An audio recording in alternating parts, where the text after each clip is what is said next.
ಧರ್ಮಸ್ಥಳದಲ್ಲಿ ನಡೆದ ಬುರುಡೆ ಪ್ರಕರಣದ ತನಿಖೆ ಚುರುಕಾಗಿದ್ದು ಎಸ್ಐಟಿ ವಿಚಾರಣೆಗೆ ಹಾಜರಾಗಿದೆ ಜಯಂತ್ ಕುಟುಂಬ.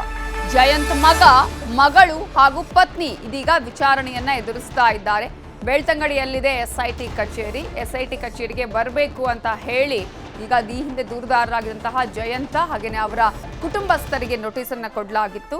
ಜಯಂತ್ ಮಗಳು ಹಾಗೂ ಪತ್ನಿಯ ವಿಚಾರಣೆಯನ್ನ ಎಸ್ಐಟಿ ಅಧಿಕಾರಿಗಳು ಮಾಡ್ತಾ ಇದ್ದಾರೆ. ಈ ಪ್ರಕರಣದಲ್ಲಿ ಸಾಕಷ್ಟು ಟ್ವಿಸ್ಟ್ ಅಂಡ್ ಟರ್ನ್ ಅನ್ನ ಈ ಪ್ರಕರಣ ಪಡ್ಕೊಂಡಿದ್ದನ್ನು ಕೂಡ ನಾವು ಗಮನಿಸಬಹುದು. ಇದೀಗ ತಲೆಬುರುಡೆಗೆ ಸಂಬಂಧಪಟ್ಟ ಹಾಗೆ ಈ ವಿಚಾರದಲ್ಲಿ ಇವರ ಮನೆಯವರಿಗೆ ಏನೇನು ಮಾಹಿತಿ ಲಭ್ಯ ಇದೆ ಅನ್ನೋದರ ಕುರಿತಾಗಿ ಎಸ್ಐಟಿ ಈಗ ಜಯಂತ್ ಅವರ ಕುಟುಂಬಸ್ಥರಿಗೂ ನೋಟಿಸ್ ಅನ್ನು ಕೊಟ್ಟು ವಿಚಾರಣೆಗೆ ಕರೆದಿದೆ. ವಿಚಾರಣೆಗೆ ಹಾಜರಾಗಿದ್ದಾರೆ ಜಯಂತ್ ಕುಟುಂಬಸ್ಥರು. ಜಯಂತ್ನ ಮಗಳು ಹಾಗೂ ಪತ್ನಿ ವಿಚಾರಣೆಯನ್ನ ಎದುರಿಸ್ತಾ ಇದ್ದಾರೆ. ಧರ್ಮಸ್ಥಳದಲ್ಲಿ ಶವ ಹೂತಿಟ್ಟ ಆರೋಪ ಪ್ರಕರಣಕ್ಕೆ ಸಂಬಂಧಪಟ್ಟ ಹಾಗೆ ತನಿಖೆಯನ್ನ ಚುರುಕುಗೊಳಿಸಿದ್ದಾರೆ ಎಸ್ಐಟಿ ಅಧಿಕಾರಿಗಳು. ಬುರುಡೆ ಪ್ರಕರಣದಲ್ಲಿ ಯೂಟ್ಯೂಬರ್ಗಳಿಗೆ ಇದೀಗ ಸಂಕಷ್ಟ ಎದುರಾಗಿದೆ. ಒಂದು ಹಂತದಲ್ಲಿ ಈಗಾಗಲೇ ಕೆಲವು ಯೂಟ್ಯೂಬರ್ಗಳನ್ನು ಆಲ್ರೆಡಿ ಎಸ್ಐಟಿ ಅಧಿಕಾರಿಗಳು ನೋಟಿಸ್ ಕೊಟ್ಟು ಕರೆದಿದ್ರು, ವಿಚಾರಣೆಯನ್ನ ಕೂಡ ಮಾಡಿದ್ರು. ಅಭಿಷೇಕ ಆಗಿರಬಹುದು ಅಥವಾ ಸಮೀರ್ ಆಗಿರ್ಬೋದು, ಹೀಗೆ ಅನೇಕ ಯೂಟ್ಯೂಬರ್ಗಳಲ್ಲಿ ಅವರನ್ನ ಕರೆಸಿ ವಿಚಾರಣೆಯನ್ನ ಮಾಡಲಾಗಿತ್ತು. ಇದೀಗ ಮತ್ತೊಮ್ಮೆ ಯೂಟ್ಯೂಬರ್ಗಳಿಗೆ ನೋಟಿಸ್ ಅನ್ನ ಕೊಟ್ಟು ಹಾಜರಾಗಬೇಕು ವಿಚಾರಣೆಗೆ ಅಂತ ಹೇಳಿ ನೋಟಿಸ್ ಅನ್ನ ನೀಡಲಾಗಿದ್ದು, ವಿಚಾರಣೆಗೆ ಹಾಜರಾಗುವಂತೆ ನೋಟಿಸ್ ಅನ್ನ ನೀಡಲಾಗಿದೆ. ಸಮೀರ್ ಎಂಡಿ ಸೇರಿದಂತೆ 5ಕ್ಕೂ ಹೆಚ್ಚು ಮಂದಿಗೆ ಇದೀಗ ಎಸ್ಐಟಿ ಅಧಿಕಾರಿಗಳು ನೋಟಿಸ್ ಕೊಟ್ಟಿದ್ದಾರೆ. ಇವತ್ತು ಎಸ್ಐಟಿ ಕಚೇರಿಗೆ ವಿಚಾರಣೆಗೆ ಹಾಜರಾಗುವಂತಹ ಸಾಧ್ಯತೆ ಕೂಡ ಇದೆ. ಸಂಜೆ ವೇಳೆಗೂ ಕೂಡ ಹಾಜರಾಗಬಹುದು. ಸೊ ಬಂಧಿತ ಆರೋಪಿ ಇದಾನಲ್ಲ ಚಿನ್ನಯ್ಯ, ಆತ ಕೊಟ್ಟಂತಹ ಹೇಳಿಕೆಯ ಆಧಾರದ ಮೇಲೆ ಎಸ್ಐಟಿ ಅಧಿಕಾರಿಗಳು ತನಿಖೆಯನ್ನ ನಡೆಸ್ತಾ ಇದ್ದಾರೆ. ಇದೀಗ ಯೂಟ್ಯೂಬರ್ಸ್ಗೆ ಸಂಕಷ್ಟ ಎದುರಾಗಿದೆ. ಅವರಿಗೆ ಮತ್ತೆ ಈಗ ಎಸ್ಐಟಿ ಅಧಿಕಾರಿಗಳು ನೋಟಿಸ್ ಅನ್ನ ಕೊಟ್ಟಿದ್ದಾರೆ. ವಿಚಾರಣೆಗೆ ಹಾಜರಾಗಬೇಕು ಅಂತ ಹೇಳಿ ಅವರಿಗೆ ನೋಟಿಸ್ ಅನ್ನ ಮಾಹಿತಿಯನ್ನ ನೀಡಲಾಗಿದೆ. ಏನಾಗುತ್ತೆ, ಯಾವ ರೀತಿಯ ವಿಚಾರಣೆಯನ್ನ ಮಾಡ್ತಾರೆ ಎಸ್ಐಟಿ ಅಧಿಕಾರಿಗಳು, ಯೂಟ್ಯೂಬರ್ಗಳಿಂದ ಯಾವೆಲ್ಲ ಮಾಹಿತಿ ಪಡೆದುಕೊಳ್ತಾರೆ, ಕಾದು ನೋಡಬೇಕು. ಈಗಾಗಲೇ ಧರ್ಮಸ್ಥಳದಲ್ಲಿ ನಡೆದಂತಹ ಒಂದು ಬುರುಡೆ ಪ್ರಕರಣದ ತನಿಖೆ ಚುರುಕಾಗಿದ್ದು ಎಸ್ಐಟಿಯಿಂದ ಪಂಚಾಯಿತಿ ಅಧಿಕಾರಿಗಳ ವಿಚಾರಣೆ ಕೂಡ ನಡೀತಾ ಇದೆ. ಎಸ್ಐಟಿ ಕಚೇರಿಗೆ ಬಂದಿದ್ದಾರೆ ಗ್ರಾಮ ಪಂಚಾಯತ್ ಪಿಡಿಒ ಹಾಗೇನೆ ಸಿಬ್ಬಂದಿ. ಈ ಹಿಂದೆ ಕೂಡ ಇವರನ್ನ ವಿಚಾರಣೆಗೆ ಒಳಪಡಿಸಿದ್ರು ಎಸ್ಐಟಿ ಅಧಿಕಾರಿಗಳು. ಇದೀಗ ಮತ್ತೆ ಪಿಡಿಒ ಹಾಗೂ ಸಿಬ್ಬಂದಿಯನ್ನ ವಿಚಾರಣೆಗೆ ಒಳಪಡಿಸಿದ್ದಾರೆ. ಪಂಚಾಯತ್ ಅಧಿಕಾರಿಗಳನ್ನ ವಿಚಾರಣೆ ಮಾಡ್ತಾ ಇದ್ದಾರೆ ಎಸ್ಐಟಿ ಅಧಿಕಾರಿಗಳು. ಪ್ರಕರಣಕ್ಕೆ ಸಂಬಂಧಪಟ್ಟ ಹಾಗೆ ಎಸ್ಐಟಿ ತಮ್ಮ ವಿಚಾರಣೆಯನ್ನ ತೀವ್ರ ಮಾಡ್ತಾ ಇದೆ. ಎಲ್ಲ ಆಂಗಲ್ಗಳಲ್ಲೂ ವಿಚಾರಣೆಯನ್ನ ಮಾಡ್ತಾ ಇದೆ. ಇದು ಮುಗಿತಪ್ಪ ಅನ್ನುವಷ್ಟರಲ್ಲಿ ಮತ್ತೊಂದು ಆಯಾಮ ಸಿಗ್ತಾ ಇದೆ, ಮತ್ತೊಂದಷ್ಟು ದೂರುಗಳು ಬರ್ತಾ ಇದೆ. ಹೀಗೆ ಬೇರೆ ಬೇರೆ ರೀತಿಯ ಆಯಾಮಗಳಿಂದ ಇದೀಗ ಎಸ್ಐಟಿ ಅಧಿಕಾರಿಗಳು ವಿಚಾರಣೆಯನ್ನ ಕಂಟಿನ್ಯೂ ಮಾಡ್ತಾ ಇದ್ದಾರೆ. ಧರ್ಮಸ್ಥಳದ ಮೇಲೆ ವೈಚಾರಿಕ ಆಕ್ರಮಣ ನಡೆದಿದೆ. ಕೇಸ್ ಬಗ್ಗೆ ಬಿಎಲ್ ಸಂತೋಷ್ ಫಸ್ಟ್ ರಿಯಾಕ್ಷನ್ ಕೊಟ್ಟಿದ್ದಾರೆ. ಧರ್ಮಸ್ಥಳದಲ್ಲಿ ರಕ್ತದ ರುಚಿ ನೋಡೋದಕ್ಕೆ ಕಾಯ್ತಾ ಇದ್ದಾರೆ ಅಂತ ಹೇಳಿ ಇದೀಗ ಧರ್ಮಸ್ಥಳದ ವಿಚಾರಕ್ಕೆ ಸಂಬಂಧಪಟ್ಟ ಹಾಗೆ ಇಲ್ಲಿವರೆಗೆ ಎಲ್ಲೂ ಕೂಡ ಅವರು ಒಂದು ಪ್ರತಿಕ್ರಿಯೆ ಕೊಟ್ಟಿರಲಿಲ್ಲ. ಇದೀಗ ಮೊದಲ ಬಾರಿಗೆ ಬಿಎಲ್ ಸಂತೋಷ್ ರಿಯಾಕ್ಷನ್ ಅನ್ನ ಕೊಟ್ಟಿದ್ದಾರೆ. ಧರ್ಮಸ್ಥಳದಲ್ಲಿ ರಕ್ತದ ರುಚಿ ನೋಡೋದಕ್ಕೆ ಕಾಯ್ತಾ ಇದ್ದಾರೆ. ಈ ಹಿಂದೆ ಉಡುಪಿ ಕೃಷ್ಣ ಮಠದ ಮೇಲೆ ಇದೇ ರೀತಿಯಾಗಿ ಆಕ್ರಮಣ ನಡೆದಿತ್ತು.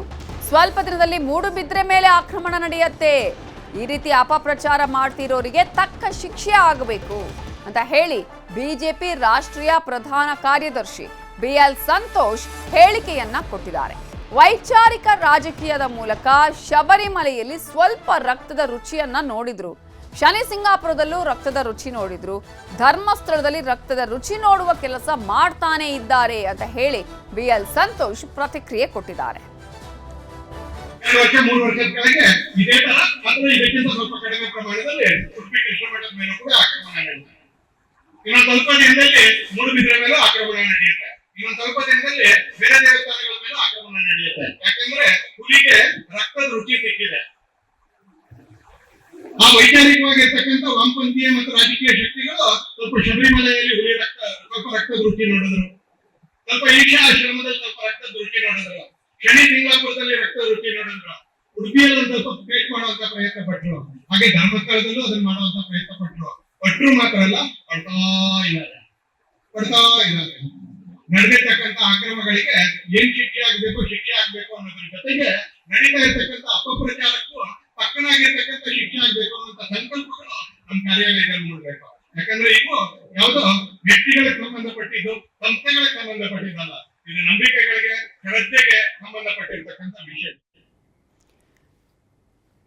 ಇದರ ಬಗ್ಗೆ ಇನ್ನಷ್ಟು ಡೀಟೇಲ್ಸ್ ಅನ್ನ ಕೊಡೋದಕ್ಕೆ ನಮ್ಮ ರಿಪೋರ್ಟರ್ ಕಿಶನ್ ಈಗ ಸಂಪರ್ಕದಲ್ಲಿ ಜಾಯ್ನ್ ಆಗಿದ್ದಾರೆ. ಕಿಶನ್, ಈಗಾಗಲೇ ಎಸ್ಐಟಿ ಅಧಿಕಾರಿಗಳು ಎಲ್ಲ ಆಯಾಮದಲ್ಲೂ ತನಿಖೆಯನ್ನ ಮಾಡ್ತಾ ಇದ್ದಾರೆ. ಇಂತಹ ಸಂದರ್ಭದಲ್ಲಿ ಇದೀಗ ಕೆಲವರಿಗೆ ಈ ಹಿಂದೆ ನೋಟಿಸ್ ಕೊಟ್ಟು ವಿಚಾರಣೆಯನ್ನು ಮಾಡಿದ್ರು, ಇದೀಗ ಮತ್ತೊಮ್ಮೆ ನೋಟಿಸ್ ಅನ್ನು ಕೊಟ್ಟಿದ್ದಾರೆ. ಯಾರ್ಯಾರಿಗೆ ನೋಟಿಸ್ ಅನ್ನು ಕೊಟ್ಟಿದ್ದಾರೆ, ಯಾರ್ಯಾರು ವಿಚಾರಣೆಗೆ ಹಾಜರಾಗಿದ್ದಾರೆ, ಯಾವೆಲ್ಲ ಆಂಗಲ್ ಅಲ್ಲಿ ಇದೀಗ ಎಸ್ಐಟಿ ತನಿಖೆ ನಡೀತಾ ಇದೆ?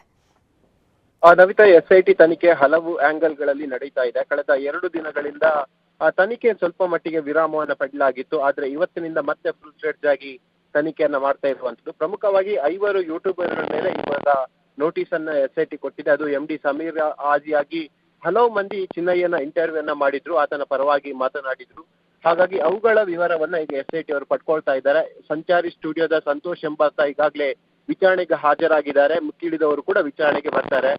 ಮತ್ತೊಂದು ಕಡೆ ಧರ್ಮಸ್ಥಳದಲ್ಲಿ ಶವಗಳನ್ನ ಹೂತಿಟ್ಟ ಪ್ರಕರಣಕ್ಕೆ ಸಂಬಂಧಪಟ್ಟಂತೆ ಧರ್ಮಸ್ಥಳದ ಗ್ರಾಮ ಪಂಚಾಯತ್ನ ಅಧಿಕಾರಿಗಳನ್ನ ಮತ್ತೆ ವಿಚಾರಣೆಗೆ ಎಸ್ಐಟಿ ಕರೆದಿದೆ. ಯಾಕೆಂದ್ರೆ ಈ ಹಿಂದೆನೆ ಪಂಚಾಯತ್ನಲ್ಲಿ ಸೇವೆ ಸಲ್ಲಿಸಿದಂತಹ ಅಧಿಕಾರಿಗಳು, ಕಾರ್ಯದರ್ಶಿಗಳನ್ನ ವಿಚಾರಣೆ ಮಾಡಿತ್ತು. ಅವರಿಂದ ಹಲವು ಮಾಹಿತಿಗಳನ್ನ ಎಸ್ಐಟಿ ಪಡ್ಕೊಂಡಿತ್ತು.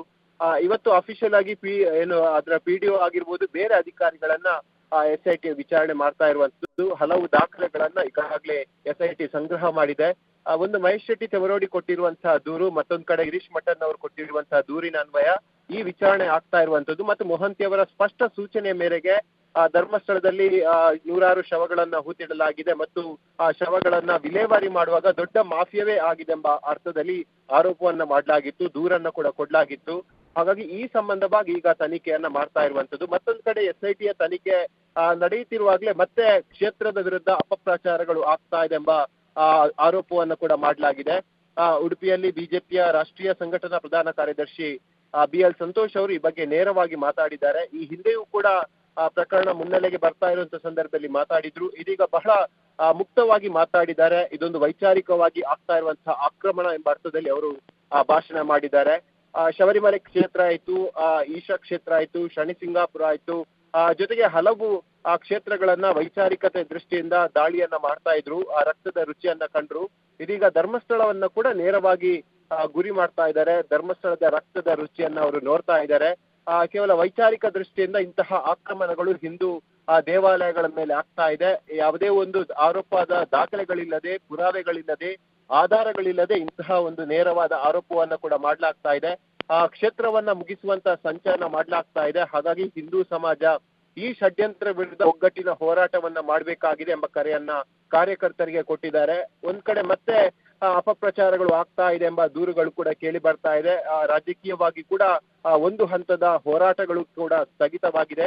ಆದ್ರೆ ಇದೀಗ ಮತ್ತೆ ಎಸ್ಐಟಿ ನೇರವಾಗಿ ತನಿಖೆಯನ್ನ ಕೈಗೆತ್ತ ಕಾರಣಕ್ಕಾಗಿ ಮುಂದೆ ಈ ಪ್ರಕರಣ ಯಾವ ದಿಕ್ಕಿಗೆ ಹೋಗುತ್ತೆ ಎಂಬುದನ್ನ ಕಾದ್ನೋಡ್ಬೇಕಾಗಿದೆ. ಯಾಕಂದ್ರೆ ಸಾಕಷ್ಟು ಸಮಯಗಳಿಂದ ಕಳೆದ 65-70 ದಿನಗಳಿಂದ ಎಸ್ಐಟಿ ತನಿಖೆಯನ್ನ ಮಾಡ್ತಾ ಇದೆ. ಹಲವರ ವಿಚಾರಣೆಗಳನ್ನ ಕೂಡ ಮಾಡ್ಲಾಗ್ತಾ ಇದೆ. ಚಿನ್ನಯ್ಯನ ಹೇಳಿಕೆಯ ಪಡೆದ ಬಳಿಕ ಅಂದ್ರೆ BNSS 183 ಅಡಿಯಲ್ಲಿ ಕೋರ್ಟ್ ಅಲ್ಲಿ ಚಿನ್ನಯ್ಯನ ಪೂರ್ಣ ಪ್ರಮಾಣದ ಹೇಳಿಕೆಯನ್ನ ದಾಖಲು ಮಾಡಿದ ಬಳಿಕ ಎಸ್ಐಟಿ ಈಗ ತನಿಖೆಯನ್ನ ಹಲವು ಆಯಾಮಗಳಲ್ಲಿ ನಡೀತಾ ಇರುವಂತದ್ದು. ಹಾಗಾಗಿ ಮೊದಲ ಹಂತವಾಗಿ ಮತ್ತೆ ಯೂಟ್ಯೂಬರ್ಗಳ ಮೇಲೆ ಈಗ ಎಸ್ಐಟಿ ನೋಟಿಸ್ ಅನ್ನ ಕೊಟ್ಟಿದೆ. ಅವರಿಂದ ಆಗ್ಬೇಕಾದಂತಹ ಸಾಕಷ್ಟು ದಾಖಲೆಗಳ ಸಂಗ್ರಹವನ್ನ ಕೂಡ ಎಸ್ಐಟಿ ಮಾಡುತ್ತೆ. ನಾಳೆಯಿಂದ ಮತ್ತಷ್ಟು ಬೇರೆ ಬೇರೆ ಕಾರಣಗಳನ್ನಿಟ್ಕೊಂಡು, ಬೇರೆ ಬೇರೆ ಆಯಾಮಗಳನ್ನಿಟ್ಕೊಂಡು ಎಸ್ಐಟಿ ತನ್ನ ತನಿಖೆಯನ್ನ ಮುಂದುವರಿಸುವಂತ ಸಾಧ್ಯತೆಗಳು ಸದ್ಯಕ್ಕೆ ಕಂಡು ಬರ್ತಾ ಇರುವಂತದ್ದು. Navita, thank you Kishan Shetty ಡೀಟೇಲ್ಸ್ಗೆ.